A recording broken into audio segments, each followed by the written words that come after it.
The extraordinary wartime story of Private Patrick Fowler. A story of survival, courage, and quiet heroism behind enemy lines. When World War I broke out in 1914, millions of men marched into battle with rifles, uniforms, and duty in their hearts. One of them was Private Patrick Fowler, a member of the British Army's 11th Hussars, Prince Albert's own cavalry regiment. What happened to him would become one of the most remarkable and least told survival stories of the Great War. Where and when? Fowler's story begins in northern France during the chaotic early months of the conflict. On August 26, 1914, he took part in the Battle of Le Cateau, where British troops attempted to slow the German advance. During the fighting, Fowler became separated from his regiment and was left alone behind enemy lines.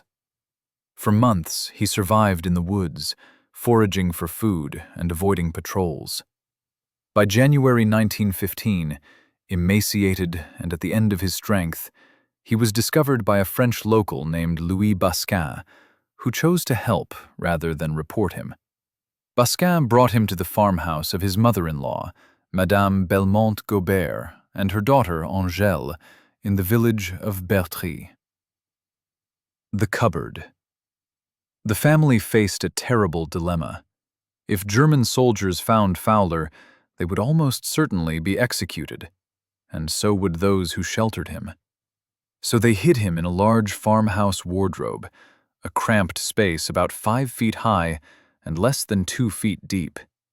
He could just stand upright, and a hole in the partition allowed him to breathe and receive food. But life became even more dangerous when 16 German soldiers were billeted in the same farmhouse. Many spent hours in the very room containing the hiding place, drinking, cooking, and eating, sometimes just feet away from Fowler's hiding place. If he coughed, moved, or made a sound, there would be no second chance. Life inside and close calls. Fowler lived like this for long periods, sometimes for 4 or 5 hours at a stretch, completely still and silent. He emerged only at night to eat or stretch while the Germans slept above. Food was scarce. The family barely had enough to feed themselves, yet they managed to slip scraps through the wardrobe opening. The danger was real. At one point, the Germans did search the wardrobe, but thanks to a premonition from Madame Belmont-Gobert, Fowler had been hidden under a mattress and narrowly escaped discovery.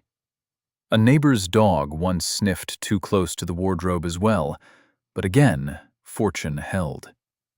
Later, when the farmhouse was requisitioned by German orders, Madame Belmont-Gobert moved the wardrobe, with Fowler still inside it, to a smaller cottage, and some of the German soldiers even helped carry it, completely unaware of its secret passenger. The war ends for him.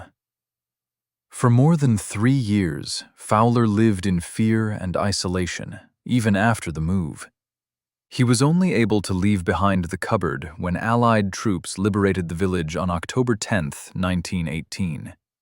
At first, soldiers thought he might be an enemy spy because he was bearded, ragged, and unrecognizable. Only when an old comrade from the 11th Hussars confirmed his identity was he cleared of suspicion and reunited with his regiment. Aftermath. After the war, Patrick Fowler continued serving in the army before eventually retiring with his family to Scotland. He lived out his life quietly and died in 1964 at the age of 87. The wardrobe that kept him alive was preserved and is now on display in the King's Royal Hussars Museum in Winchester as a testament to one of the most extraordinary survival stories of the First World War.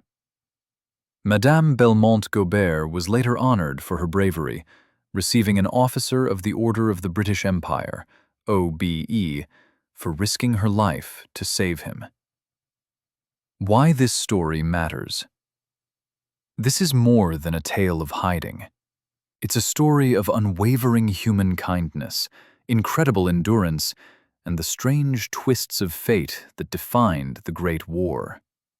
For years, through fear, hunger, and danger, Patrick Fowler survived in the smallest of spaces because of the courage of others who refused to abandon him.